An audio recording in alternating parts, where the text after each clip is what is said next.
हाँ जी बच्चा, very very good afternoon बेटा। कल अगर आपको याद होगा हम लोगों ने ये टॉपिक स्टार्ट करा था, आपको याद है? Relationship of accounting with other disciplines. ठीक है, तो कल लास्ट में हम लोगों ने जब ये टॉपिक छोड़ा था, अगर आप याद करते हो, तो मैंने आपको अकाउंटिंग और इकोनॉमिक्स का सारा रिलेशन बताया था। मैंने बच्चा आपको रिलेशन बताया था यहां पर अकाउंटिंग और स्टैटिस्टिक्स का।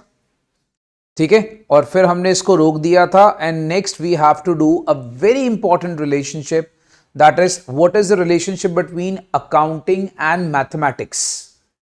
ठीक है, तो आज हम लोग हेडिंग लिखेंगे बेटा, हमारा रिलेशनशिप हमने समझना है कि अकाउंट्स और मैथ्स का क्या रिलेशन होता है। देखो हमारे पास बेसिकली क्या होता है, हम अगर देखोगे जितनी भी अकाउंटिंग करते हैं, जो भी हम डबल एंट्री बुक कीपिंग करते हैं, ठीक है, अगर तुम चेक करोगे तो बेसिकली ये एल्जेब्रा का ही पार्ट है। क्यों? हम अकाउंटिंग इक्वेशन करते हैं। अगर आप देखोगे तो हम लोगों ने एक अकाउंटिंग इक्वेशन सीखा हुआ है, क्या? Assets is equals to liabilities plus capital. याद है? ड्यूल एस्पेक्ट कॉन्सेप्ट अगर हम अकाउंटिंग का देखें तो हम कहते हैं कि हमारे जितने भी एसेट्स होते हैं वो लाइबिलिटी और कैपिटल के इक्वल होते हैं। तो ये अकाउंटिंग इक्वेशन है। अब इक्वेशन क्या होता है? मैथ्स। इक्वेशन बेसिकली क्या है बच्चा? मैथ्स का ही पार्ट है ना।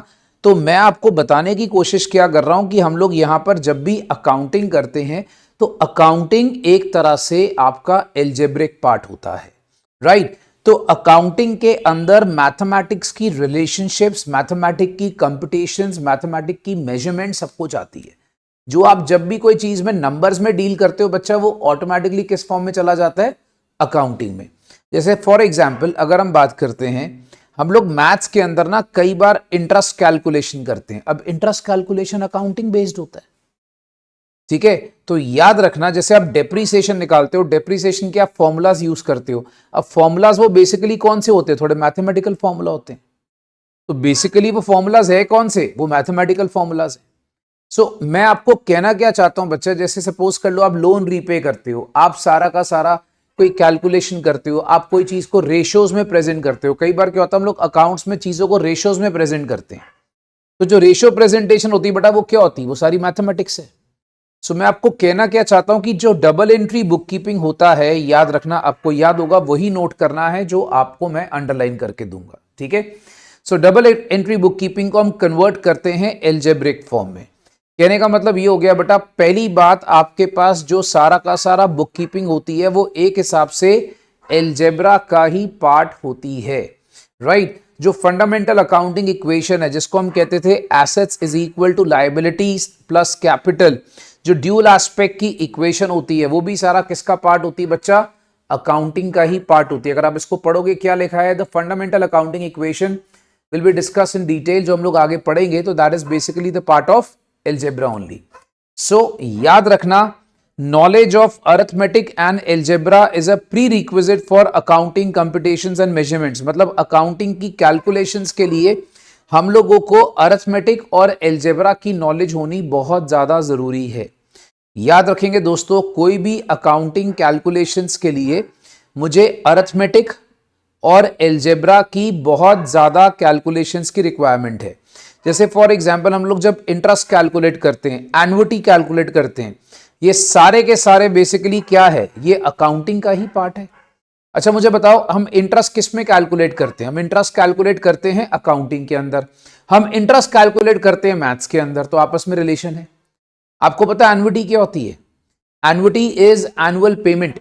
कई बार क्या होता है, हम लोन का पैसा किस्तों में वापस करते हैं हर साल, ठीक है? तो वो बेसिकली क्या है? वो एन्युटी का पार्ट है। तो उसकी भी सारी कैलकुलेशन वो सारी किससे रिलेट करती है? मैथ से। बट वो होती किस में है? अकाउंटिंग में। आपको पता है, जैसे हम चीजें इंस्टॉलमेंट्स में लेते हैं, किस्तों में अगर आप चीज लेते हो तो उसके पैसे भी आप इंस्टॉलमेंट्स में वापस करते हो, राइट? जैसे आप डेप्रीसिएशन कैलकुलेट करते हो, while computing depreciation, finding out instalments in hire purchase, instalment payment transactions, calculating amount to be set aside for repayment of loan. मतलब जब आपने सपोज कर लो डेप्रीसिएशन कैलकुलेट करनी है, हायर परचेज की किस्तें कैलकुलेट करनी है, इंस्टॉलमेंट्स आपने कैलकुलेट करनी है, जो भी आप लोन रीपे करते हो, आप जो लोन का पैसा वापस करोगे आप उसकी कैलकुलेशन करते हो, आप जब मान लो एसेट को रिप्लेस करते हो, मतलब पुराने के बदले नया एसेट लेते हो, आप जब लीज रेंटल मतलब जब कोई रेंट वगैरह कैलकुलेट करते हो, हर जगह हम लोग मैथमेटिकल टेक्निक्स को यूज करते हैं। कई बार क्या होता है बेटा, अकाउंटिंग डेटा को हम लोग रेशो के फॉर्म में भी प्रेजेंट करते हैं। सो मेरा कहने का मतलब ये हो गया कि अकाउंटिंग और मैथ्स का बहुत ज्यादा गहरा रिलेशन है, राइट? क्योंकि बहुत सारी mathematical techniques like depreciation, interest calculation, loan की repayment, hire purchase, instalment system की रीपेमेंट, ये सब चीजों में कहीं ना कहीं हमारा मैथ्स लगता है। So accounting is basically based on that algebra, accounting is based on that particular algebraic part. तो अकाउंटिंग और मैथ्स का आपस में बहुत अच्छा खासा रिलेशन है। इज दिस क्लियर बेटा? तो ये सारा अगर पैराग्राफ क्लियर है तो बच्चे प्लीज इसको नोट डाउन कर लें, and if you have any doubts do let me know. ठीक है, जल्दी से इसको नोट डाउन कर लीजिए प्लीज।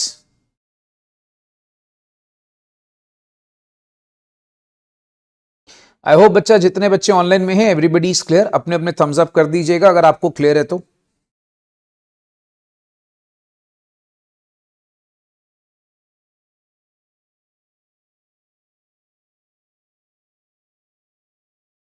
लो भाई, ऑन डिमांड एक बार फर्स्ट पैराग्राफ रिपीट कर देता हूं बेटा। फर्स्ट पैराग्राफ में क्या कहता है कि जब भी आप डबल एंट्री बुक कीपिंग करते हो ना बेटा, डबल एंट्री बुक कीपिंग के अंदर पहली चीज क्या होती है? पहली चीज आपको याद है, ड्यूल एस्पेक्ट क्या होता है? ड्यूल एस्पेक्ट होता है Manveer ji, asset is equals to liabilities plus capital. हम करते हैं इस चीज को। एसेट किसके इक्वल होता है? लाइबिलिटी प्लस कैपिटल के इक्वल होता है ना। तो बेटा वो जो ड्यूल एस्पेक्ट होता है वो बेसिकली है क्या? ड्यूल एस्पेक्ट कॉन्सेप्ट एक हिसाब से अकाउंटिंग इक्वेशन है, और इक्वेशन किस में यूज होती है? मैथ्स में। समझ में आ गया मेरे भाई? इक्वेशन हम किस में यूज करते हैं? हम इक्वेशन सारी की सारी यूज करते हैं मैथ्स के अंदर। ठीक है, हाँ जी। और कुछ अगर दोबारा समझना है तो प्लीज पूछ लीजिएगा।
हाँ जी, इज इट डन?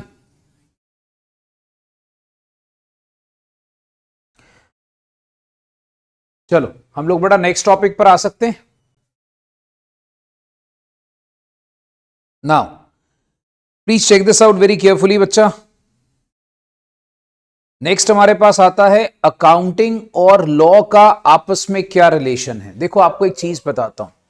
अब जैसे आप लोग एक टॉपिक पढ़ते हो कंपनी अकाउंट्स में, आपको याद है जब मैं आपको कल सिलेबस के बारे में 2 दिन पहले बता रहा था, तो मैंने कहा था बच्चा हमारे सिलेबस में ना एक बहुत ही इंपॉर्टेंट अकाउंटिंग पार्ट है, that is called as company accounts, right. अब ये जो कंपनी अकाउंट्स है ये सारा का सारा किसके ऊपर बेस्ड है? ये सारा कंपनी एक्ट के ऊपर बेस्ड है, राइट। तो आपको बता देता हूं, company accounts is absolutely based on companies act. तो जो कंपनीज एक्ट के रूल्स एंड रेगुलेशंस होते हैं वही हम लोग अकाउंट्स में लगाते हैं, उन्हीं के नॉर्म्स को फॉलो करके हम अकाउंटिंग करते हैं। अब जैसे पार्टनरशिप हम करते हैं, तो पार्टनरशिप कौन से लॉ पे बेस्ड है? पार्टनरशिप बेस्ड है बेटा पार्टनरशिप एक्ट के ऊपर। पार्टनरशिप कौन से बेस्ड है बेटा? पार्टनरशिप एक्ट के ऊपर। सो मैं आपको कहना क्या चाहता हूं कि अकाउंट्स और लॉ का भैया बहुत गहरा ताल्लुकात होता है। क्यों? क्योंकि जो लॉ होता है वो आपका सारा का सारा बनता है, जैसे कॉन्ट्रैक्ट एक्ट हो गया, सेल्स ऑफ गुड्स एक्ट हो गया। अब जैसे मैं आपको एक छोटा सा एग्जांपल देता हूं, मैंने आपको एक चैप्टर का नाम दिया था बिल्स ऑफ एक्सचेंज, याद है? मैंने कहा था बिल्स ऑफ एक्सचेंज कौन से एक्ट के ऊपर बेस्ड है? Negotiable instrument act. तो मैं आपको ये चीज कहने की कोशिश कर रहा हूं कि हम जितने भी अकाउंटिंग प्रिंसिपल कॉन्सेप्ट्स या चैप्टर्स करते हैं, बहुत सारे चैप्टर्स किसके ऊपर बेस्ड होते हैं? लॉ के ऊपर। So what I want to say is कि जैसे हमारे पास एक अकाउंटिंग हम करते हैं, ठीक है, तो वो अकाउंटिंग जो होती है वो बहुत सारी किसके थ्रू कंट्रोल होती है? लॉ के थ्रू। सो याद रखना हर कंट्री के अंदर अपने लॉ होते हैं, हर कंट्री के अंदर उसके रूल्स एंड रेगुलेशंस होते हैं, उसके बेस पर हम लोग लॉ बनाते हैं और उसी के बेस पर अकाउंटिंग की जाती है, राइट। सो अकाउंटिंग और लॉ का बहुत अच्छा खासा रिलेशन है, इसको हम लोग वर्ड टू वर्ड समझते हैं।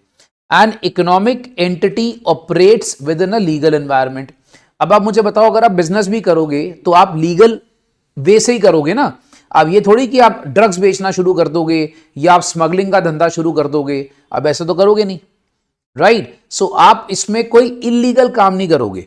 जितनी भी ट्रांजैक्शंस होती हैं with suppliers and customers are govern by contract act. अब कॉन्ट्रैक्ट एक्ट आप लोग जब लॉ पढ़ोगे, कॉन्ट्रैक्ट एक्ट आपको क्या बताता है? कॉन्ट्रैक्ट एक्ट आपको बताता है भैया कि अगर सपोज कर लो मैंने कोई सेल करना है, मैंने कोई परचेज करना है, तो वो सेल परचेज एक कॉन्ट्रैक्ट होता है सप्लायर के साथ, राइट। तो उसके अंदर रूल्स एंड रेगुलेशंस हैं कि भाई एक एग्रीमेंट होगा, एक कॉन्ट्रैक्ट होगा, तो वो सारे रूल्स एंड रेगुलेशंस के बेस पर ही हम बिजनेस में डीलिंग करते हैं। जैसे इसका सेल ऑफ गुड्स एक्ट, तो मैंने जब किसी को गुड्स बेचे उसके रिलेशन में एक्ट है। नेगोशिएबल इंस्ट्रूमेंट एक्ट, मैंने किसी को चेक दिया, बिल्स ऑफ एक्सचेंज दिया। सो मेरा कहने का मतलब होता है कि जब भी हम बिजनेस करते हैं ना, तो business entity itself is created and control by laws. हमारा जो बिजनेस है we have to do with the legal limits.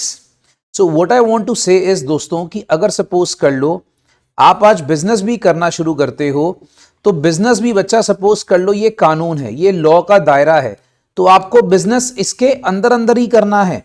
आप इसके बाहर जाके बिजनेस नहीं कर सकते हो। इसके बाहर जाके बिजनेस करोगे तो बिजनेस इलीगल हो जाएगा और उसको गवर्नमेंट बैन कर देगी, राइट। सो यही मैं आपको कहने की कोशिश कर रहा हूं। फॉर एग्जाम्पल, जब भी आप कंपनी क्रिएट करते हो तो वो कंपनीज एक्ट के थ्रू बनती है। अब सारी अकाउंटिंग भी कंपनी की किसके थ्रू होती है? कंपनीज एक्ट के थ्रू होती है। तो हर एक कंट्री के, जैसे फॉर एग्जाम्पल हर एक कंट्री के अपने इकोनॉमिक, फिस्कल और लेबर लॉज हैं। अब जैसे मैं वर्कर को फैक्ट्री में रखता हूं, तो मैं वर्कर के साथ जाति नहीं कर सकता, क्योंकि लेबर के भी लॉज बने हुए हैं कि मैं लेबर को मिसयूज नहीं कर सकता। ये ना हो मैं लेबर से काम कराना शुरू कर दूं, उसको प्रॉपर्ली वेजेस ना दूं, राइट। तो ऐसा भी नहीं होता। तो जो ट्रांजैक्शंस होते हैं, जो इवेंट्स होते हैं, वो हमेशा लॉज ऑफ लैंड के थ्रू गाइड की जाती हैं। आप जो भी ट्रांजैक्शंस करोगे, आप जो भी इवेंट्स करोगे, वो हमेशा किसके थ्रू बनती हैं? जो हमारे रियल लॉ है, जो हमारे कानून है, उसके थ्रू बनती है। Very often the accounting system is to be followed has been prescribe by law. तो बोलता है जो हम अकाउंटिंग सिस्टम फॉलो करते हैं ना बेटा, वो सारा का सारा कौन बनाता है उसको? लॉ बनाता है। For example, companies act has been prescribe the format of financial statement of companies. अब जैसे हम लोग जब कोई कंपनी की फाइनेंशियल स्टेटमेंट्स बनाते हैं, शायद आपको थोड़ी सी नॉलेज होगी, आपने शायद +1 +2 में करा होगा कि कंपनीज की बैलेंस शीट वर्टिकल बनती है। ये सुना हुआ आप लोगों ने? अब जैसे आप पार्टनरशिप की बैलेंस शीट बनाते हो वो हॉरिजॉन्टल बनाते हो, लायबिलिटी इधर एसेट इधर, बट जब कंपनी की बैलेंस शीट बनाते हो वो वर्टिकल बनती है। क्यों? बिकॉज वो कंपनीज एक्ट में फॉर्मेट है।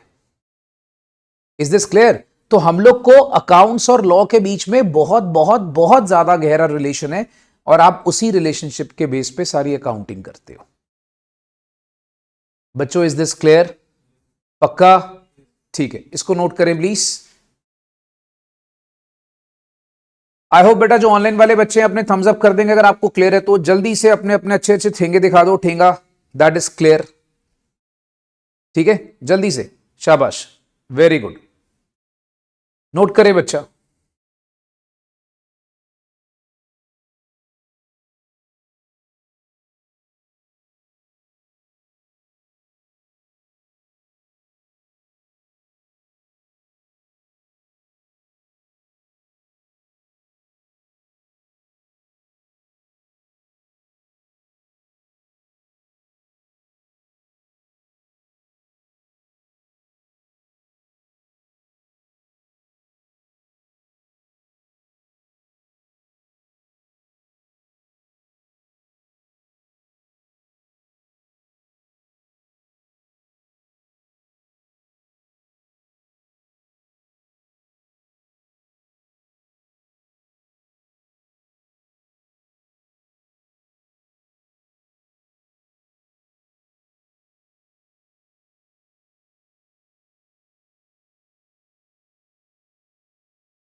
आई होप दोस्तों ये नोटेड है, ठीक है। चलिए हम लोग आते हैं भाई इसके बाद नेक्स्ट, अकाउंटिंग और मैनेजमेंट का आपस में क्या रिलेशन है भाई। देखो बच्चा, मैनेजमेंट जो है बेसिकली वो सारा का सारा अकाउंटिंग को यूज करती है। आप मुझे बताइए, कई बार ना ऐसा होता है कि जो चार्टर्ड अकाउंटेंट्स होते हैं ना, वो बोर्ड ऑफ डायरेक्टर्स का पार्ट होते हैं। क्यों? क्योंकि उन लोग बहुत अच्छे से फाइनेंसेस को मैनेज करते हैं, राइट। अकाउंटेंट जो है उसके पास सारी अकाउंटिंग इंफॉर्मेशन है, उसको कंपनी के हालात पता है। अब भैया वो डिसीजन मेकिंग में सबसे बड़ा रोल प्ले करेगा। अगर आज सपोज कर लो, मैं कहता हूं कि मैं एक वहां पर बिजनेस के अंदर, कोई कंपनी के अंदर बोर्ड ऑफ डायरेक्टर्स में हूं और मैं उस कंपनी का अकाउंटेंट भी हूं। आप बताइए, कंपनी के फाइनेंशियल स्ट्रक्चर के बारे में सबसे ज्यादा मैं जानता हूं। अब अगर मान लो बाकी बोर्ड ऑफ डायरेक्टर्स ये डिसाइड कर रहे हैं कि भैया हम एक काम करते हैं, हम पैसा लगाते हैं, एक दूसरे प्रोडक्ट को लॉन्च करते हैं, मैं अब रोक दूंगा। मैंने कहा भैया कंपनी के हालात अच्छे नहीं है। तो ऐसी डिसीजन मेकिंग में मैनेजमेंट का बहुत ज्यादा रोल होता है। तो मेरा कहने का मतलब ये हो गया कि अकाउंटिंग और मैनेजमेंट के बीच में काफी वहां पर एक रिलेशनशिप होता है। क्योंकि जितनी भी मैनेजमेंट होती है वो मैनेजमेंट हमेशा किस पे बेस्ड होती है, मैनेजमेंट की टीम किस पे काम करती है, मैनेजमेंट की टीम काम करती है अकाउंटिंग डेटा पे, जो अकाउंटिंग के रिसोर्सेज होते हैं। तो याद रखना, अकाउंटेंट हमेशा एक एक्टिव रोल प्ले करता है मैनेजमेंट में, क्योंकि अकाउंटिंग सिस्टम जो होता है सारा का सारा, वो मैनेजमेंट को एक तरह से प्रॉपर्ली सर्व करता है और मैनेजमेंट को हेल्प करता है कि बिजनेस के अच्छे या बुरे डिसीजन वो मैनेजमेंट के थ्रू ले सके। अब मैं आपको इसको वर्ड टू वर्ड पढ़ाता हूं बच्चा, याद रखेंगे। Management is a broad occupational field which comprises many functions and encompasses application of many discipline including those mentioned above। तो मतलब भैया मैनेजमेंट एक बहुत बड़ी फील्ड है, इसमें बहुत सारे काम करने पड़ते हैं, बहुत सारी वेरियस फील्ड्स है, उस पर बहुत सारे काम करने पड़ते हैं। Accountants are well placed in the management and play a key role in the management team. Accountant क्या करते हैं भैया, अकाउंटेंट जो है वो बहुत अच्छे से मैनेजमेंट टीम के अंदर फिट हो जाते हैं और बहुत ही की रोल प्ले करते हैं। A large portion of accounting information is prepared for management decision making. तो मैनेजमेंट की जितनी भी डिसीजंस होती हैं वो सारी की सारी कौन लेता है बच्चा? अकाउंटेंट, ठीक है। Although management relies on data sources, accounting data are used as basic source documents. आपको पता है मैनेजमेंट जो है वो अलग अलग डेटा इकट्ठा करके डिसीजन लेता है, बट सबसे ज्यादा मैनेजमेंट किस पे डिपेंड करता है? जो अकाउंटिंग के बेसिक सोर्स डॉक्यूमेंट्स होते हैं। So in the management team an accountant is a better position to understand and use such data. So अगर मैनेजमेंट टीम में अकाउंटेंट को डाल लोगे तो सबसे ज्यादा डेटा की समझ और सबसे ज्यादा उसकी एप्लीकेबिलिटी किसको पता होगी? अकाउंटेंट को, ठीक है। In other words, since an accountant plays an active role in management, he understands the data requirements, so the accounting system can be moulded to serve the management purpose. What I want to say is कि भैया अगर तुम लोग accountant को बीच में डाल लेते हो तो अकाउंटेंट का एक मेजर रोल हो जाता है मैनेजमेंट के अंदर। उसको डेटा की रिक्वायरमेंट की सबसे ज्यादा समझ होती है और वो मैनेजमेंट को उसके हिसाब से मोल्ड कर लेता है। जैसे मैंने आपको थोड़ी देर पहले एग्जांपल दिया कि भाई सपोज कर लो, मैं कहता हूं कि 3 बंदे हैं, एक्स वाई जेड, ये बोर्ड ऑफ डायरेक्टर्स हैं। जेड कंपनी का अकाउंटेंट भी है, समझिए। तो अब जेड जो है वो सबसे ज्यादा मैनेजमेंट को सही डिसीजन लेने में हेल्प कर सकता है। जेड बोलेगा भैया मैनेजमेंट को कि हम आपको एकदम राइट डिसीजन लेने में हेल्प कर सकते हैं। क्यों? क्योंकि मैक्सिमम जितने भी डिसीजंस होंगे वो सारे किसके ऊपर बेस्ड होंगे? अकाउंटिंग डेटा के ऊपर। अब अकाउंटिंग डेटा को सबसे ज्यादा कौन जानता है? अकाउंटेंट, ठीक है। तो उसके हिसाब से वो सारे डिसीजंस को क्या कर सकता है? वो मोल्ड कर सकता है। बच्चों आप मुझे बताइए, अकाउंटिंग और मैनेजमेंट का फंडा क्लियर है सारे बच्चों को? पक्का? ठीक है। तो दोस्तों ये था हमारा इस चैप्टर से करने वाला आखिरी टॉपिक, राइट। अब आप फटाफट से इसको नोट करो। फिर आपको याद है कल मैंने आपको कहा था मैं आपको इंपॉर्टेंट क्वेश्चंस कराऊंगा इसके ऊपर, ठीक है, जो बहुत ही important case study type true and false questions होंगे। आप ये नोट कर लीजिए and then we start up with that, ठीक है। जल्दी से इसको नोट डाउन कर लीजिए।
I hope it is done.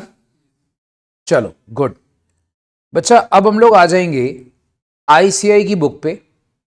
देखो बच्चा, जब आप लोग अपने गुरुजी की पुस्तक निकालते हो, ये हमारे गुरुजी की पुस्तक है बेटा, चैप्टर 1 है हमारा थ्योरेटिकल फ्रेमवर्क, जिसमें है मीनिंग ऑफ अकाउंटिंग। इसमें से आपने थ्योरी कोई नहीं पढ़नी, क्योंकि मैंने आपको सारे नोट्स दे दिए। ठीक है, मैंने आपको सारे, अब देखो यहां से पढ़ने में क्या होता है, थोड़ा टाइम वेस्ट होता है, इसलिए मैं क्या करता हूं, बच्चों को नोट्स लिखवा देता हूं। तो मैंने आपको सारे नोट्स दे दिए, आपको यहां से पढ़ने की जरूरत पड़ेगी नहीं। ठीक है, जो आपने मेन चीज यहां से करनी है वो क्या है, समझिए। वो करने हैं हमने इसके क्वेश्चंस। ये देखो दोस्तों, हमने इसके बेसिकली करने हैं क्वेश्चंस। ये देखिएगा, जब आप इसके पेज नंबर 1.26 पर आओगे ना, तो आपके पास एक बहुत ही इंपॉर्टेंट क्वेश्चंस होते हैं, ट्रू एंड फॉल्स। मैं तुम लोग को एक चीज बता देता हूं, हम लोग को ना जब पहला क्वेश्चन आता है ना पेपर में, तो नॉर्मली वो ट्रू एंड फॉल्स वाला ही होता है। ठीक है, जैसे मैंने आपको बताया था कि 20 मार्क्स की थ्योरी दोस्तों आती एग्जाम्स के अंदर। सो अपने को जो पहला क्वेश्चन आना है वो ट्रू एंड फॉल्स के बेस पर ही आना है, तो अपने को इस पे फोकस करना पड़ेगा। ठीक है, अब इसके आंसर कैसे लिखने हैं, देखो ये जो आता है ना, इसमें क्वेश्चन में लिखा होता है कि आपको बताना है कि भाई ट्रू है कि फॉल्स है। ठीक है, और आपको उसका नीचे ना रीजन लिखना पड़ता है। 2 मार्क्स का क्वेश्चन होता है, 1 मार्क मिलते हैं आपको ट्रू या फॉल्स लिखने के, और 1 मार्क मिलते हैं रीजन लिखने के। अब मैं आपको इंपॉर्टेंट चीज क्या सिखाऊंगा कि इसका आंसर लिखते कैसे। राइट, तुम लिखेंगे साथ साथ। पहला, there is no difference between book keeping and accounting, both are same. अब आपको पता है बच्चा, ये जो हमारा पहला आंसर है कि क्या बुक कीपिंग और अकाउंटिंग सेम होती है, जवाब है नहीं, फॉल्स। उसमें डिफरेंस होता है, तो लिखेंगे ऐसे, लिखना है पहले फॉल्स, आगे देना डैश। ठीक है, and write down bookkeeping and accounting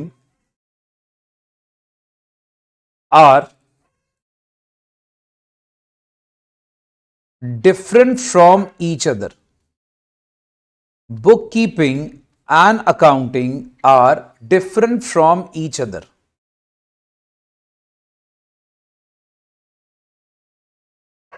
Accounting is a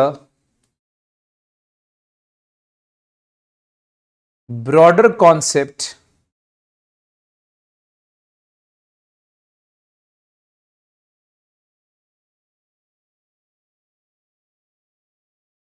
than bookkeeping.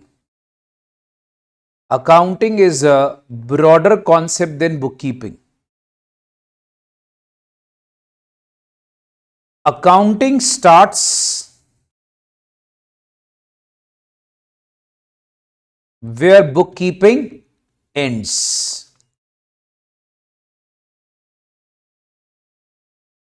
तो बच्चा, बुक कीपिंग और अकाउंटिंग दोनों अलग अलग हैं।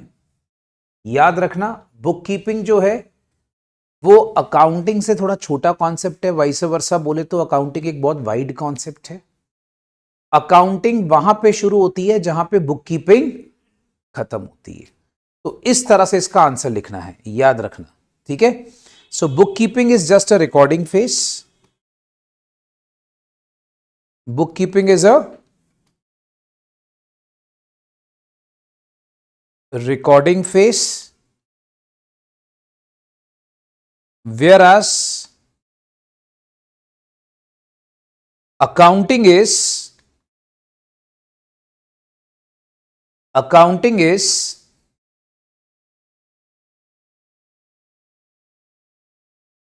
summarizing and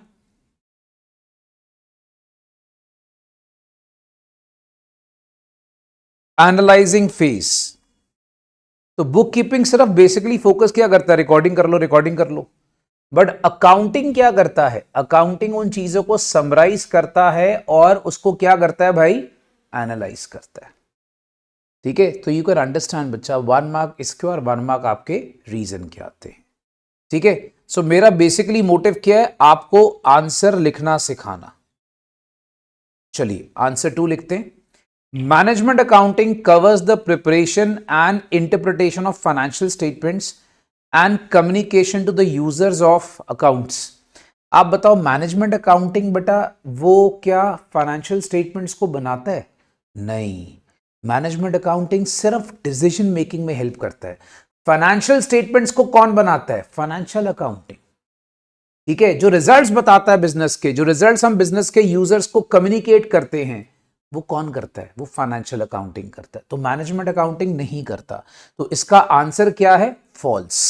राइट, तुम लिखेंगे भाई फॉल्स। आगे लिखिए, financial accounting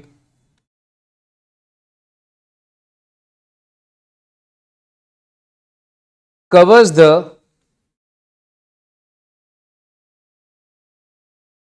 preparation and interpretation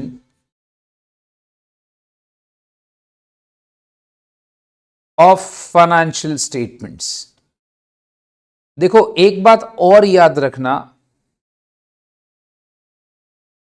एक बात और याद रखना, जो मैं आपको एक सिंपल सी बात बता रहा हूं, यहां पर ना सीए के अंदर ना आपका कंटेंट मैटर करता है, क्वांटिटी मैटर नहीं करती।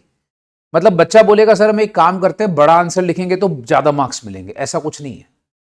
थ्योरी के अंदर आपने जो लिखा है वो सही होना चाहिए, आप कितना लिख रहे हो उससे मतलब उनको नहीं है।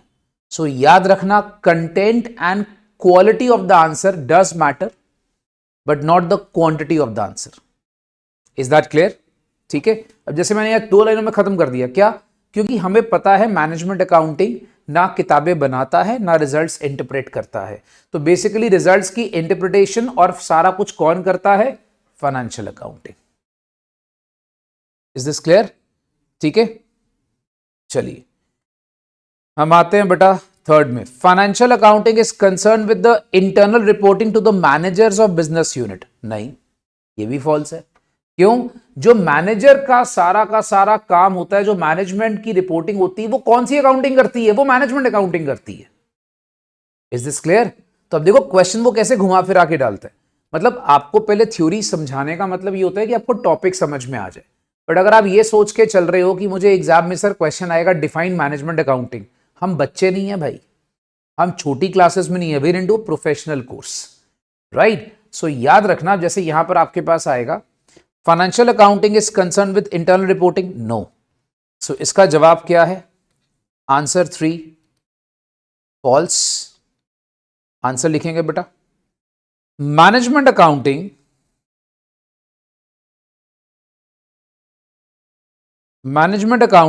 is concerned with internal reporting to managers। internal reporting to managers। so basically इसके लिए आपका सारा का सारा जिम्मेदारी किसका होता है बच्चा? ये मैनेजमेंट अकाउंटिंग का, नॉट फाइनेंशियल अकाउंटिंग।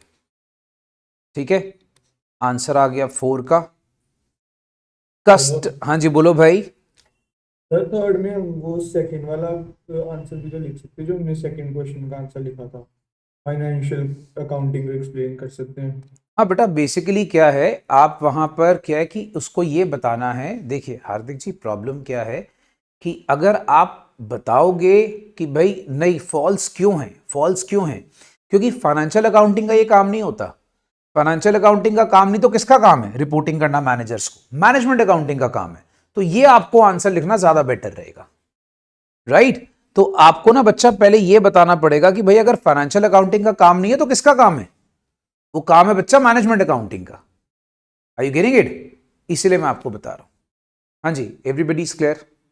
ठीक है जी, चलिए अब आ जाइए आंसर 4 में। Customer of business should not be considered as a user of accounts prepared by business, they are not interested to know the performance of business. भैया false हो गया, क्योंकि आपको याद होगा एक्सटर्नल यूजर में मैंने कल ही आपको बोला था कि कस्टमर भी हमारे एक्सटर्नल यूजर होते हैं।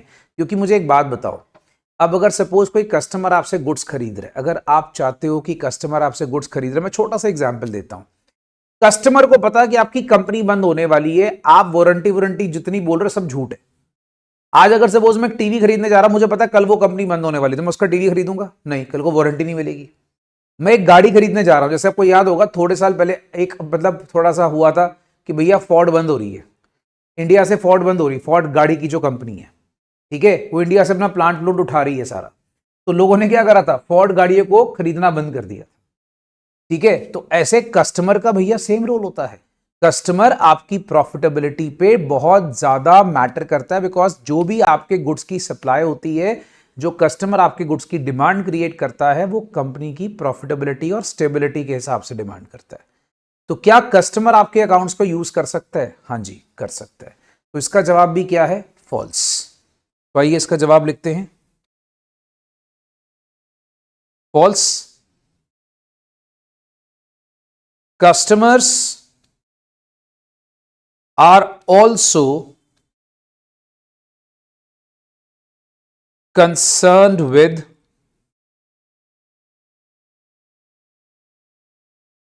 stability and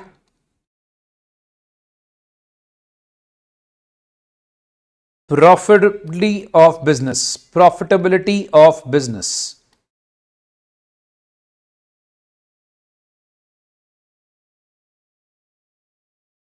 because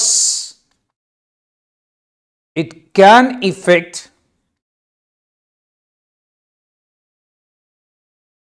the demand or supply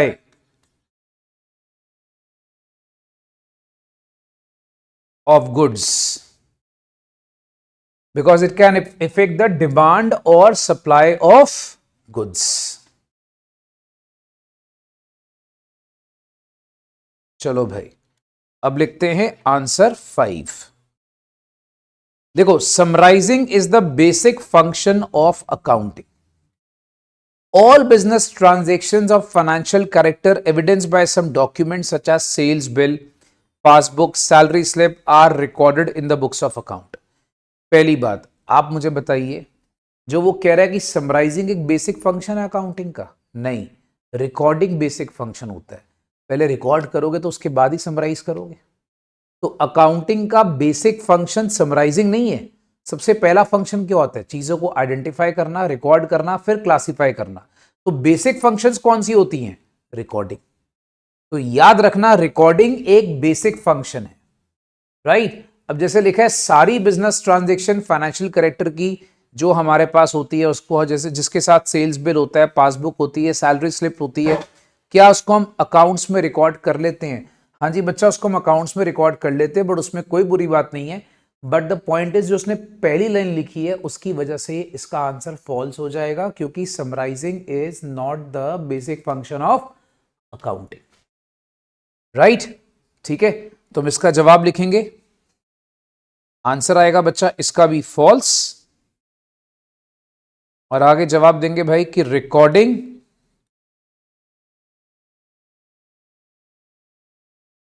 is the basic function of accounting. Recording is the basic function of accounting.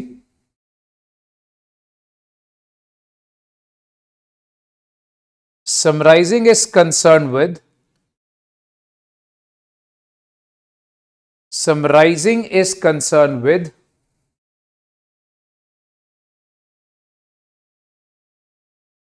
presentation of classified data।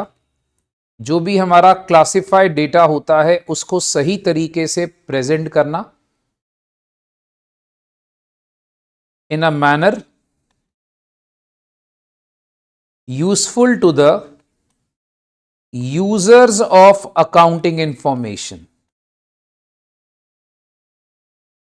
मतलब इस तरीके से उसको प्रेजेंट करना है कि जो हमारे वहां पर यूजर हैं उनके लिए वो इंफॉर्मेशन बहुत काम आए। तो we have to present the data in such a manner so that the user can have the advantage of it. बच्चों, क्या ये कहानी क्लियर है? ठीक है, हाँ जी बेटा देखो, बुक कीपिंग का भी आपके पास बेसिक फंक्शन, देखो बुक कीपिंग तो है ही रिकॉर्डिंग, ठीक है ना, बुक कीपिंग तो बेसिकली रिकॉर्डिंग है, बट एक्चुअली क्या है कि recording is a part of book keeping only. Understand करो इस चीज को, क्योंकि रिकॉर्डिंग क्या है, बुक कीपिंग। अगर आप बुक कीपिंग करोगे उसके बाद अकाउंटिंग होती है, राइट। सो अगर हम बात करें बेसिक फंक्शन, जैसे मैं आपको बोलता हूं जब आप इंग्लिश सीखते हो तो आपके लिए बेसिक क्या है, एबीसी। मैथ सीखते हो तो आपके लिए बेसिक क्या है, एडिशन, सब्ट्रैक्शन, मल्टीप्लिकेशन, डिवीजन और नंबर्स में डील करना आना चाहिए। इसी तरीके से जब आप अकाउंटिंग के सबसे पहले डेटा को किताबों में रिकॉर्ड नहीं करोगे तब तक आप अकाउंटिंग स्टार्ट नहीं कर सकते हो, राइट। तो सीधा हम समराइजिंग कहां से कर लेंगे, समराइजिंग तो बाद की बात है, पहले लिखोगे, रिकॉर्ड करोगे, फिर आप समराइज करोगे ना। इज दिस क्लियर, ये चीज है। तो जो उसने सेकंड पार्ट लिखा है ना, सेकंड पार्ट सिर्फ कंफ्यूज करने के लिए बोल दिया उसने।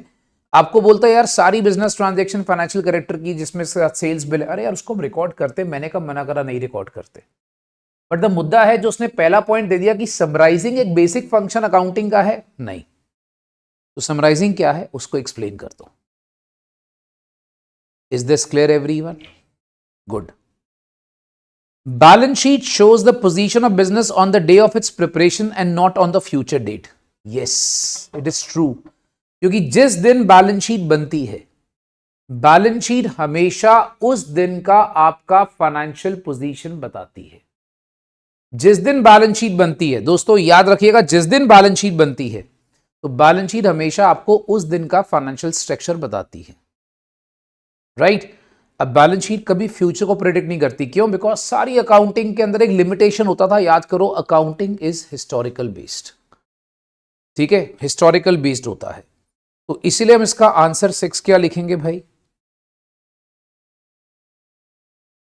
इसका जवाब है true. Balance sheet is a statement of financial position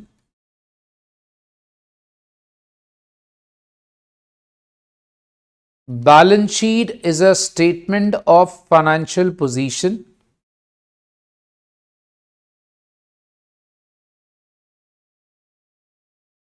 of an enterprise at a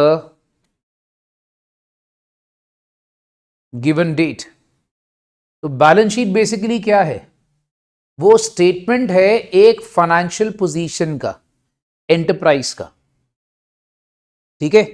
so balance sheet क्या है बच्चा? वो एक स्टेटमेंट है जो आपको एक क्लोजिंग डेट पे आपकी सारी की सारी प्रेजेंटेशन देता है कि आपकी कंपनी का स्ट्रक्चर क्या है, कंपनी के एसेट्स क्या है, कंपनी के लायबिलिटी क्या है, राइट।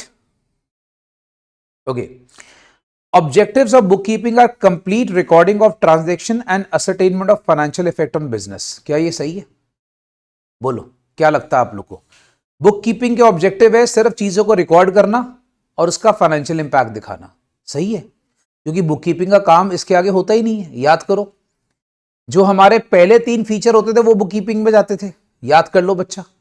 तो बुक कीपिंग का काम ही यही है, खाली रिकॉर्डिंग करना, उसका फोकस क्या होता है? रिकॉर्डिंग करना, ठीक है। और साथ में जब रिकॉर्ड करोगे तो अब ऑब्वियसली रिकॉर्ड वो करोगे जिसकी मनी में वैल्यू होती है, जिसका फाइनेंशियल इफेक्ट होता है। अब वो चीजें तो रिकॉर्ड करोगे नहीं जिसके मनी में वैल्यू नहीं होती, right.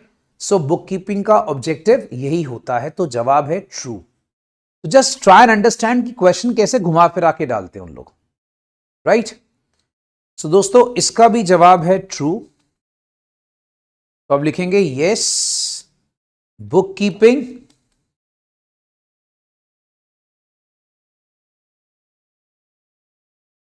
is concerned with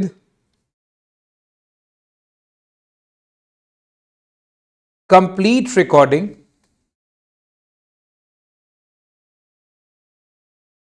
of financial transactions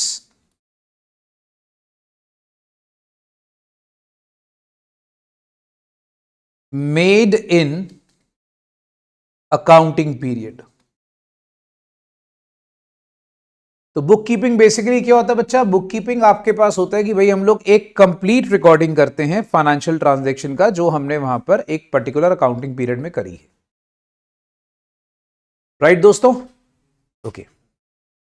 अब बच्चा इसके अलावा पहले मुझे बताइए सारे बच्चे बेटा जो ऑनलाइन भी हो, एक बार अपने थम्स अप रेज कर दो कि क्या तुम लोग को ट्रू एंड फॉल्स वगैरह सारा कुछ क्लियर है? कोई डाउट है बेटा किसी बच्चे को ट्रू एंड फॉल्स के आंसर्स में? अब समझो बेटा, इसके जो आंसर करने का तरीका मेरे को लिखवाना ज़रूरी क्यों था, क्योंकि आपको ना इसके आंसर लिखने आने चाहिए। मैं आपको ये हर चैप्टर में कराऊंगा ट्रू एंड फॉल्स का, हर चैप्टर में।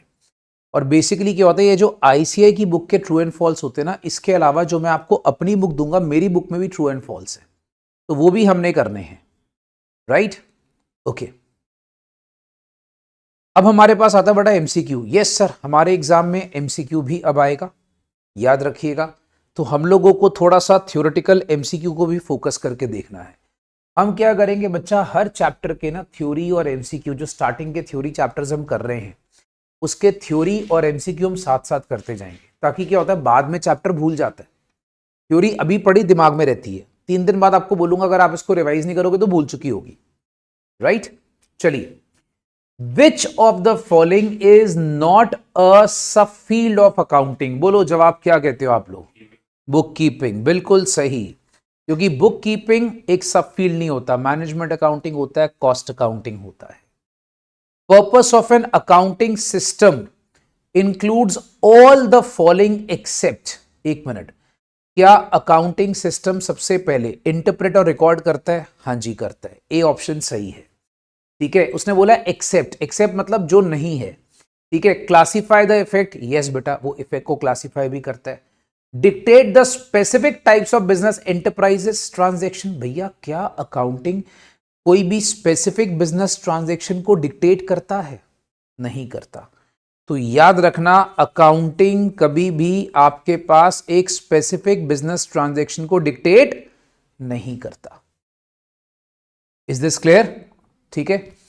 Book keeping is mainly concerned with, एक मिनट, क्या बुक कीपिंग का काम होता है डेटा को रिकॉर्ड करना? हाँ जी। क्या रिकॉर्डिंग के साथ क्लासिफाइंग और समराइजिंग करना भी बुक कीपिंग का काम होता है? ना, बी ऑप्शन नहीं है। इंटरप्रिटेशन होता है? नहीं, वो सब किस में होता है? अकाउंटिंग में। तो बुक कीपिंग का बेसिक फंक्शन क्या है बच्चा? Recording. Is this clear everyone? ठीक है, okay. All the following are functions of accounting, एक मिनट, अकाउंटिंग की सारी फंक्शंस है। Decision making, yes. क्या लेजर पोस्टिंग अकाउंटिंग का फंक्शन है? नहीं यार, वो तो पहले अकाउंटिंग में आप जर्नल बनाते हो, उसके बाद आप लेजर बनाते हो, तो वो एक मेथड है, वो अकाउंटिंग का फंक्शन नहीं है। वो क्या है, बेसिकली एक सिर्फ एक मेथड का पार्ट है, सिर्फ एक वो मेथड का पार्ट है। अगर तुम बोलोगे कि that is basically accounting, that is not an accounting, am I right? So वो अकाउंटिंग नहीं है, वो सिर्फ एक मेथड का पार्ट है। तो अगर आप बोलोगे भाई ledger posting, I am sorry, ledger posting is not the part of function of accounting. अच्छा, एक चीज और है, हम लोग पता क्या करते हैं, गलती करते हैं पेपर में, हम ना ये वर्ड एक्सेप्ट नहीं पढ़ते। भाई साहब, ये बहुत बड़ा काम खराब है। ये जल्दबाजी में ये मत करना कि हम एक्सेप्ट वर्ड नहीं पढ़ रहे, इसको जरूर पढ़ना है। Is this clear? ठीक है, okay. Financial statements are part of, एक मिनट, फाइनेंशियल स्टेटमेंट्स बच्चा वो हमेशा क्या बुक कीपिंग का और मैनेजमेंट अकाउंटिंग का पार्ट होती है? नहीं। फाइनेंशियल स्टेटमेंट्स कौन बनाता है? अकाउंटिंग बनाता है। तो फाइनेंशियल स्टेटमेंट हर बार कौन बनाता है बच्चा? अकाउंटिंग बनाता है, ठीक है। अच्छा, मुझे बताओ फाइनेंशियल पोजीशन ऑफ बिजनेस कौन बताता है? तो बहुत इजी है, बैलेंस शीट बताता है, ठीक है। याद रखना, अगर मैं बोलूं नेट रिजल्ट्स कौन बताता है, तो पीएल बताता है। नेट रिजल्ट्स कौन बताता है? पीएल, ट्रेडिंग पीएल बताता है, ठीक है। बट अगर हम बोले फाइनेंशियल पोजीशन कौन बताता है, तो वो कौन बताता है बच्चा? Balance sheet, right. आगे, users of accounting information include creditor, supplier, yes. Lender, customer, yes. तो आंसर क्या है? बोथ। लेंडर कस्टमर भी यूजर होते हैं और क्रेडिटर सप्लायर भी हमारे यूजर होते हैं। अब देखो, सारी थ्योरी रिवाइज हो रही है इसके साथ। Financial statements do not consider, एक मिनट भैया, फाइनेंशियल स्टेटमेंट क्या कंसिडर नहीं करता? देखो, कहते हैं asset expressed in monetary terms, वो तो फाइनेंशियल स्टेटमेंट कंसिडर करता है, क्योंकि अगर आप एसेट को मनी के टर्म्स में दिखाओगे तो उसको रिकॉर्ड किया जाता है। Liability expressed in monetary terms, इसको भी रिकॉर्ड करते हैं। जो नॉन मॉनेटरी होती हैं उनको हम रिकॉर्ड नहीं करते। तो लिखा है फाइनेंशियल स्टेटमेंट क्या कंसिडर नहीं करता? फाइनेंशियल स्टेटमेंट बच्चा वो चीजें कंसिडर नहीं करता जो मनी की वैल्यू में नहीं होती हैं। फाइनेंशियल स्टेटमेंट वो चीजें कंसिडर नहीं करता जो मनी की वैल्यू में नहीं होती हैं। Is this clear? ओके, आ जाइए नाइन्थ।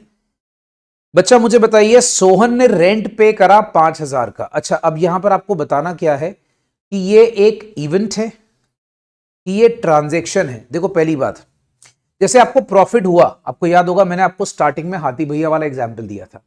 प्रॉफिट होना एक इवेंट होता है, ट्रांजैक्शन क्या होता है? कुछ पैसों का लेन देन। What is transaction? पैसों का लेन देन। अब मुझे बताओ, रेंट पे करा तो रेंट तो कोई फ्री में तो पे करेगा नहीं, ऑब्वियसली आपने रेंट के बदले उस बंदे की जगह ली होगी। अब अगर आपने जगह ली है, उसके बदले आप रेंट पे कर रहे हो, तो बेसिकली वो क्या है? वो ट्रांजैक्शन है। वो क्या है भाई साहब? ट्रांजैक्शन है। Is this clear? ठीक है, आगे सुनिए। 31 मार्च 22 को after the sale of goods worth ₹2,000 he is left with the closing inventory of 10,000। अब बताओ, ये क्लोजिंग इन्वेंट्री बच गई। अब ये बच गई तो ये इवेंट है, ये ट्रांजैक्शन नहीं है, क्योंकि मेरे पास पड़ी है। ट्रांजैक्शन क्या होती है? जो मैं बाहर के बंदे के साथ करता हूं। मेरी बात को समझो, ट्रांजैक्शन क्या है? जो मैं बाहर के बंदे के साथ करता हूं। बट जो मेरे पास ही पड़ा है वो मेरे लिए क्या है? इवेंट।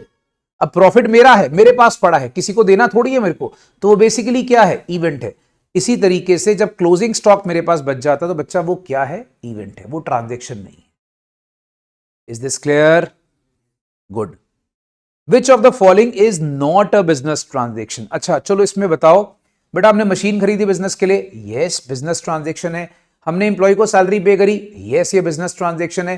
बेटे की फीस पे करी, बेटा बिजनेस का थोड़ी, बेटा हमारा बेटा है। बात समझ में आ रही है? तो वो तो पर्सनल खर्चा हो गया। तो बेटा क्या वो बिजनेस ट्रांजेक्शन है? नहीं, क्योंकि जब तुम पर्सनल बैंक अकाउंट से अपने वहां पर बेटे की फीस पे कर रहे हो, वो भी बिजनेस के बैंक अकाउंट से नहीं कर रहे हो, पर्सनल से कर रहे हो, तो वो तुम्हारा क्या है बेटा? बिजनेस ट्रांजेक्शन नहीं है। Is this clear? आगे, विच qualitative characteristics of accounting information is reflected when accounting information is clearly presented? देखो बोलता है क्या चीज रिफ्लेक्ट होगी अगर अकाउंटिंग इंफॉर्मेशन को हम सही तरीके से प्रेजेंट करेंगे। बड़ी सिंपल सी बात है, आपको मैं एक चीज बताता हूं, अगर आप अकाउंटिंग इंफॉर्मेशन को सही तरीके से प्रेजेंट करोगे तो अकाउंटिंग इंफॉर्मेशन बिल्कुल अंडरस्टैंडेबल हो जाएगी, समझ में आएगी प्रॉपर्ली आपको, राइट? सो कौन सा रिफ्लेक्शन है भाई साहब? Understandability. That means it can be easily understandable. Are you understanding बच्चा? सो अगर मैं अकाउंटिंग इंफॉर्मेशन को सही से प्रेजेंट करूंगा, उसकी समराइजिंग, रिकॉर्डिंग, क्लासिफाइंग सब कुछ ठीक करूंगा, तो अकाउंटिंग इंफॉर्मेशन ऑटोमेटिकली क्या हो जाएगी? Understandable. Okay, now tell me any doubts in MCQs? मैंने 12 एमसीक्यूज बेटा एक साथ करा दिए, कोई डाउट? बेटा ऑनलाइन वाले बच्चे एक बार अपने थम्स अप करो कि ये सारा कुछ क्लियर है, जल्दी से। हाँ जी बच्चा, आप लोग बताइए। Everybody is clear? ठीक है। अब रह गया एक थ्योरी का क्वेश्चन जो हमें आया है, जो मुझे आपको यहां पर करवाना पड़ेगा। ठीक है, हमने एक थ्योरी का क्वेश्चन करना है भाई, सिर्फ छोटा सा, जो अपने को यहां पूछा गया है और जो अपने को समझ में आना चाहिए। कौन सा? देखो बाकी तो ये सारे सिंपल थ्योरी के क्वेश्चंस हैं, ये हम लोग ऑलरेडी कर चुके हैं डायरेक्ट क्वेश्चंस में। जैसे मैंने आपको बताया बेटा, अकाउंटिंग क्या होती है, सब फील्ड्स क्या होती है, यूजर कौन होते हैं, अकाउंटिंग का रिलेशनशिप बताना अपने इकोनॉमिक्स के साथ, स्टैटिस्टिक्स के साथ, लॉ के साथ, सब मैंने लिखवा दी है। लिमिटेशंस क्या होती हैं अकाउंटिंग की, सब आपको लिखवा दी है। बेसिकली मैं आपको इस क्वेश्चन का आंसर देना चाहूंगा कि एक चार्टर्ड अकाउंटेंट समाज को क्या क्या सर्विसेज दे सकता है। बात समझ में आ गई? एक चार्टर्ड अकाउंटेंट भाई साहब समाज के लिए क्या करता है, वो समाज के लिए क्या सर्विसेज उसको प्रोवाइड करता है, सोसाइटी को। दिस इज द आंसर जो हमने लिखना है। तो बच्चे एक बार लिख ले, ये आप लिख लो बच्चा, पेज नंबर 1.29 पे, आईसीआई के पेज नंबर 1.29 पे क्वेश्चन नंबर 5 है। ऊपर पेज नंबर लिख लेना, बिकॉज जब आपके पास बुक आएगी तो आपको याद रहेगा। क्वेश्चन नंबर 5 देखो बेटा, following services are provided by a CA to society. बेटा अगर आप लोग सपोज कर लो एक सीए हो, तो आप क्या सर्विसेज प्रोवाइड करोगे सीए बनने के बाद सोसाइटी को? देखो ऑब्वियसली फ्री ऑफ कॉस्ट तो करेंगे नहीं ना, हम तो पैसे लेंगे भैया, इतनी मेहनत करी है जिंदगी में, ठीक है, फ्री ऑफ कॉस्ट तो हम कुछ नहीं करेंगे, बट हमने सर्विसेज क्या देनी है? सबसे पहली सर्विस होगी maintenance of books of account. देखो एक सीए से अच्छी बुक्स कोई नहीं बना सकता। जो भी आपके फाइनेंशियल ट्रांजैक्शंस होंगी उसको सही तरीके से रिकॉर्ड करेगा सीए। आपके फाइनेंशियल ट्रांजैक्शंस के अंदर उसके नेट रिजल्ट्स कौन बताएगा? सीए बताएगा, राइट? तो बच्चों एक बात याद रखना, कोई आपके बिजनेस को प्रॉफिट है, लॉस है, बिजनेस की फाइनेंशियल पोजीशन क्या है, ये सब अकाउंट्स बना के कौन बताता है? सीए। ठीक है, नेक्स्ट, सीए आपको बच्चा करके देता है स्टैट्यूटरी ऑडिट। अब बच्चा बोलेगा बेटा स्टैट्यूटरी ऑडिट क्या होता है? देखिए आपको एक चीज बता देता हूं, जितनी भी कंपनीज होती है ना, कंपनीज, ठीक है, जितनी भी लिमिटेड कंपनीज होती हैं, अगर मैं आपसे बात करूं कि जितनी भी लिमिटेड कंपनीज होती हैं, ठीक है, are required to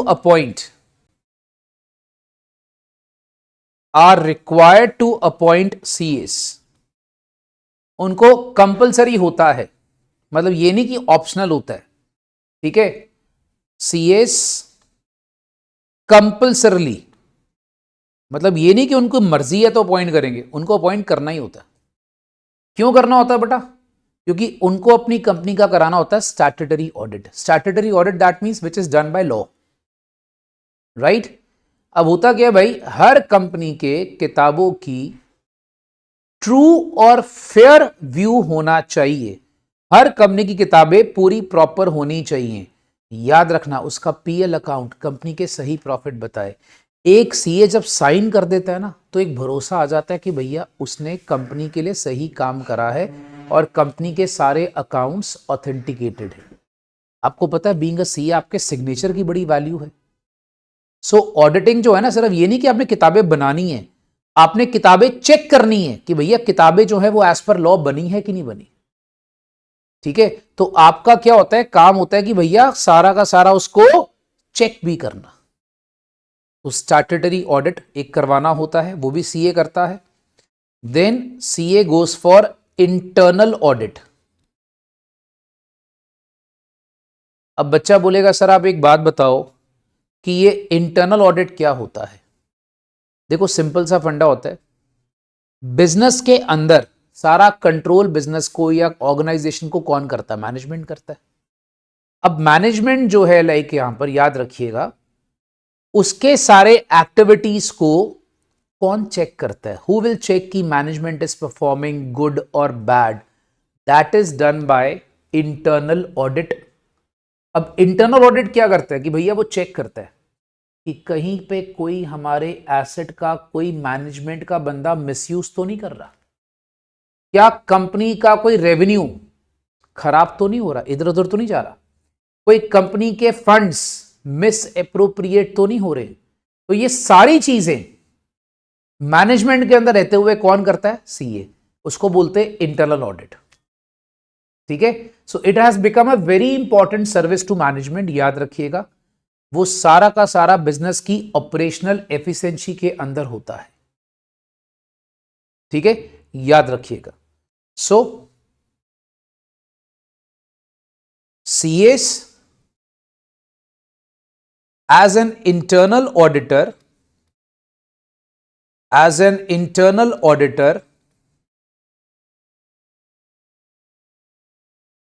examines the accounting transactions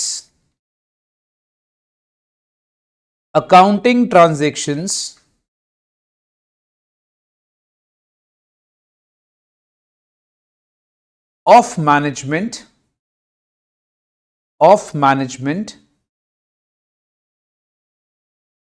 and safeguards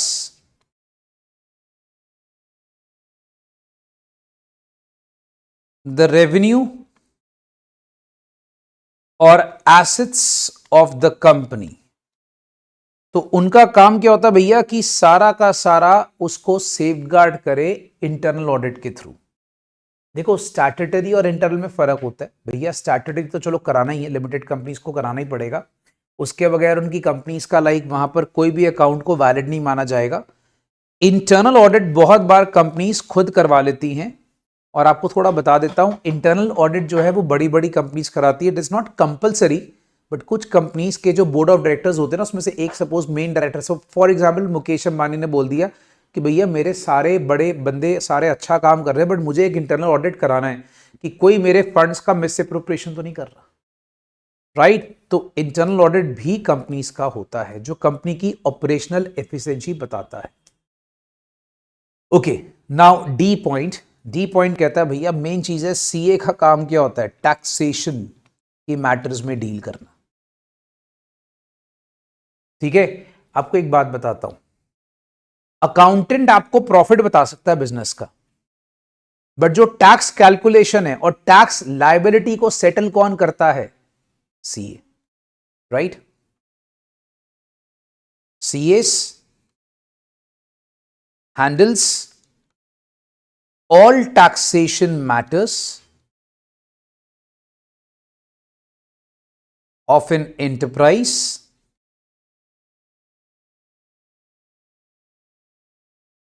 and helps the business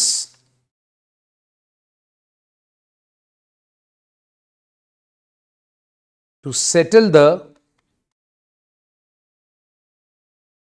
tax liabilities, to settle the tax liabilities.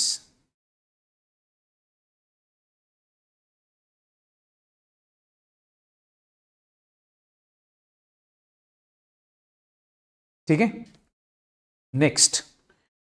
और सीए क्या करता है भाई? सीए प्रोवाइड करता है कंसल्टेंसी सर्विसेज। देखो मैनेजमेंट को ना एक एडवाइजरी चाहिए होता है, एक एडवाइजर चाहिए होता है कि हम लोग भैया कि अपने बिजनेस को कैसे प्लान करें, कंट्रोल करें, कैसे डिसीजंस लें। ठीक है, लॉन्ग रेंज प्लान्स बनाना है, सारे बिजनेस को एनालाइज करना है, खर्चे कंट्रोल करने हैं, प्रॉफिट बढ़ाने हैं, इन्वेस्टमेंट कहां पे करनी है कहां पे नहीं करनी। तो ये सारा काम कौन करता है बेटा? कंसल्टेंसी का, सीए। ठीक है, तो CS functions as an advisor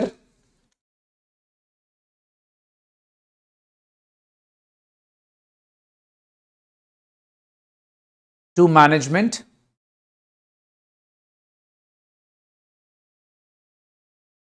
which helps the management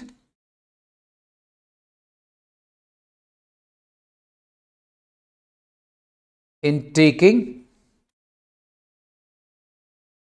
important decisions regarding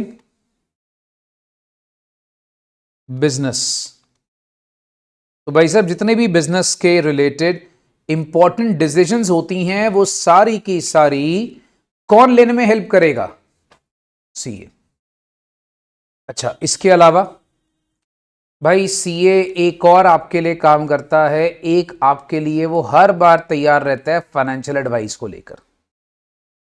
अच्छा मुझे एक बात बताओ, सपोज आपकी छोटा छोटा बिजनेस है, अब आपको कोई फाइनेंशियल मैटर को लेकर आपको कोई एडवाइस चाहिए, तो आप किसके पास जाओगे? सीए के पास। अब जैसे for example financial advice related to मान लो अब आपने कहीं पे पैसा लगाना है, इन्वेस्टमेंट करनी है, सोचो। तो आप कई बार क्या होता है भैया, इन्वेस्टमेंट करने के मामले में भी आप डॉक्यूमेंटेशन, कौन सी कंपनी का अच्छा है, कौन सी कंपनी के शेयर्स अच्छे, ये सब के लिए भी आप किसके पास चले जाते हो? सीए के पास। कई बार इंश्योरेंस रिलेटेड मैटर्स के लिए भी सीए एडवाइस करता है। कई बार अगर आपने बिजनेस एक्सपैंड करना है, बिजनेस एक्सपेंशन रिलेटेड मैटर्स के लिए भी सीए एडवाइस करता है कि भाई अपने को बिजनेस एक्सपैंड करना है कि नहीं करना। ठीक है, अच्छा, कई बार ना आपको कंपनी में इन्वेस्टिगेशंस करानी होती हैं। आपको लगता है कंपनी में घपला चल रहा है, आपको लगता है बेटा कंपनी के अंदर घपला चल रहा है, कंपनी के अंदर कोई ना कोई प्रॉफिट जो है हमारे गिरते जा रहे हैं, कुछ कोई बंदा इनएफिशिएंट है, तो ऐसे आपने जांच पड़ताल करानी है। तो ये सारी चीजें कौन आपको हेल्प करके देता है भाई? सीए ये सब काम करता है।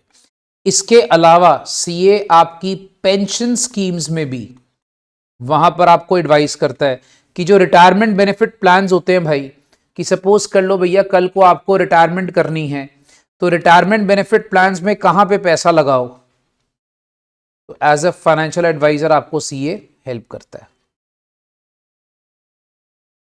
ठीक है, नेक्स्ट बहुत इंपॉर्टेंट, आपको पता है सीए आपको कंपनी के फॉर्मेशन में भी हेल्प करता है। जो कंपनी आप स्टार्टिंग में फॉर्म करते हो, आपको कंपनी लॉ की नॉलेज नहीं होती, तो बेसिकली वो आपकी तरह एक लीगल एडवाइजर की तरह काम करता है, राइट? तो वो कंपनी के फॉर्मेशन में भी हेल्प करता है। अच्छा, अब अगर सपोज कर लो आपके शेयर्स हैं, आप उसको रजिस्टर कराना चाहते हो या उसकी लिस्टिंग कराना चाहते हो, तो जो शेयर रजिस्ट्रेशन वर्क होता है उसमें भी सीए हेल्प करता है। मान लो शेयर को ट्रांसफर करना है, नए इशू लॉन्च करना है, तो ये सब काम में आपका सीए हेल्प करता है, राइट? चलो, अब आप बच्चे मुझे बताइए बेटा, ये हमारा पहला यूनिट खत्म हुआ है यहां पर। आप मुझे बताइए बच्चा, the entire unit with questions is clear. अब हमने आपको समझ में आएगा कॉपी के नोट्स का रेलेवेंस। अब कॉपी में नोट्स बनाए, आपको किताब से बड़ा बड़ा नहीं पढ़ना पड़ेगा, नंबर 1 आपको बेनिफिट हो जाएगा। और अब आपको आंसर कैसे करना है मैंने आपको साथ साथ लिखवा दिया है। Is this clear everything? कोई प्रॉब्लम? बेटा ऑनलाइन वाले बच्चे जल्दी से, अगर तो क्लियर है अपने दोनों थम्स अप जल्दी से, fast. I hope it's clear to everyone. ठीक है, all the questions are done, right?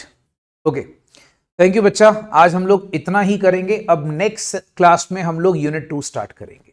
ठीक है, नेक्स्ट क्लास का आप लोगों को ऐप के अंदर ही मैसेज आएगा। देखिए ऐप में ना 2 सेक्शन में मैसेज आता है, एक होती चैट और एक होता है आपका नोटिस बोर्ड। ऊपर नोटिस बोर्ड होता है ऐप के अंदर, ठीक है, उसको हम अनाउंसमेंट बोलते हैं। तो आपको 2 जगह पे मैसेज आएगा, तो अच्छे से उसके हिसाब से अपने शेड्यूल को फॉलो करते जाइएगा, राइट? अभी जब तक आपके बीकॉम के एग्जाम्स चल रहे हैं, जैसे मैंने आपको बताया था, तब तक हम लोग अभी एक सब्जेक्ट करेंगे, फिर जैसे ही दिसंबर आता है आपके बीकॉम से आप फ्री होते हो, will start all the 4 subjects. ठीक है, थैंक यू।